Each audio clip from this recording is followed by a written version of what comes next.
up, dingalinks? Today I'm gonna talk all about Iron Fist and his troublesome Netflix series.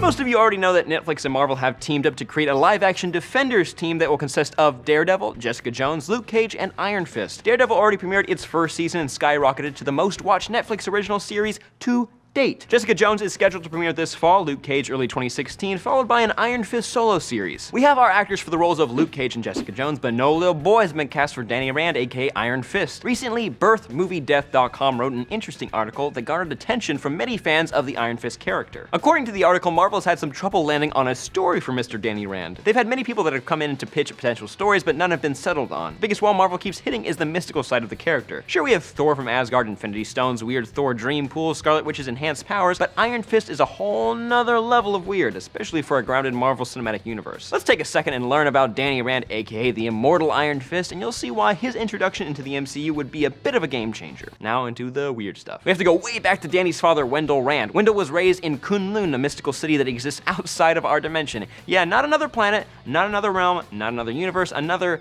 dimension. Wendell was eventually forced out of the city by his greedy adoptive brother and headed to New York to become a wealthy socialite and founded Rand Industries. Wendell married and had a son, Daniel, and then eventually decided to return to his home of Kunlun. I'm guessing on these words. Wendell took his wife Heather, son Daniel, and business partner Harold Meacham to Tibet to search for his hidden home. Oh yeah, Kunlun appears on Earth every 10 years when our two dimensions intersect, obviously. While hiking, Daniel lost his grip and slid down the side of an icy mountain, dragging his mother and father with him. Wendell was able to hang onto the edge of the cliff by his little fingertips, but this is when Harold, his BFF, did the whole backstabby double-crossery thing and kicked Wendell off the cliff, killing him. Harold ran off while Daniel and Heather fought for their lives against a pack of wolves. Suddenly, a wooden bridge appeared, and to save her son's life, Heather lunged at the wolves, sacrificing herself. Daniel ran across the bridge and was rescued by the citizens of Kunlun, and the leader of Kunlun, UT, decided that Daniel was worthy of learning the ways of martial arts. Danny trained with Lee Kung the Thunderer to become the greatest martial artist in Kunlun.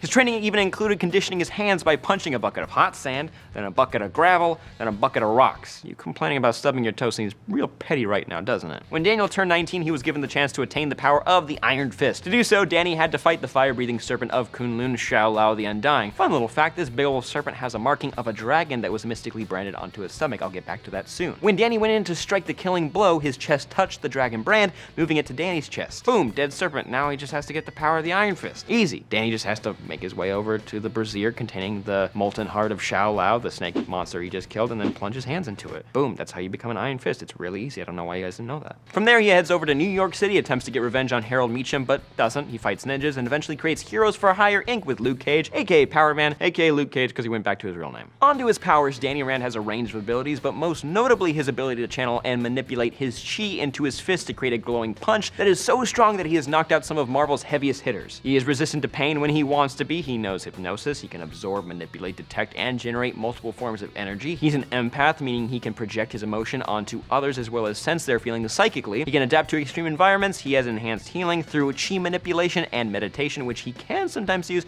on others, and he's a master of martial arts. He's got his bases covered in terms of powers. Now, with all of that out of the way, can you maybe see where Marvel might be having some issues? We've got a city that's out of sync with our dimension that can only be accessed every 10 years or by magic. We have a fire-breathing serpent that has its heart in a jar, and we've got chi-powered fists that can knock out big old boys like Colossus. This is the weird corner of Marvel I was talking about the viewers might not be ready for. In my opinion, I say go full on weird. Don't hold back. Don't try to adapt to the real world. Just have fun and go all out. Balls to the wall. It's been said before and I'll say it again. One of the big reasons why the Flash TV show is so successful and entertaining is because it embraces its weird history. So Marvel, throw some extra dimensions into your TV shows. Throw some serpents into Agents of S.H.I.E.L.D. You could always use more serpents. Hell, have Iron Man talk about his chi or something. Fuck it, if that's what you guys have to do. You threw some tasty Kunlun nuggets into Daredevil, now just follow through. I believe in you. Now guys, what do you think? Should Marvel go balls to the wall weird with Danny Rand, aka Iron Fist? Should they try to stay grounded like Daredevil? Let me know in the comments down below. Also, who would you want to see play Iron Fist? I heard Ryan Philippe might play him, but I'm not crazy about that actor, so